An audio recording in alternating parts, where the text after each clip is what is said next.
আগের mini ব্লগটার link আমি নিচে দিয়ে দিচ্ছি, তোমরা আগে আগের মিনি ব্লগটা দেখে নাও, তারপরে এই মিনি ব্লগটা দেখো, না হলে তোমরা কিছু জিনিস বুঝতে পারবে না। আমি আর কাকা তো মেট্রো স্টেশনে বসেছিলাম, আমরা দুজন আসিনি, সাথে সোনু পিসিও এসেছে।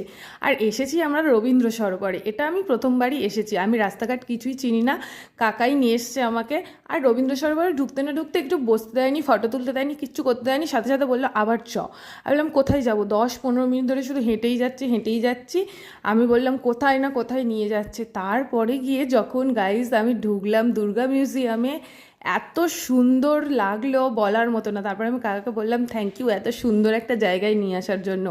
মানে এক কথায় বলতে গেলে দুর্গা মিউজিয়ামে যদি কেউ ঢোকে, নিজের মন এমনি এমনি শান্তি হয়ে যাবে, এত সুন্দর লাগছে মূর্তিগুলো, প্রত্যেকটা সুন্দর করে সাজিয়ে রাখা, তেমন লাইটিং।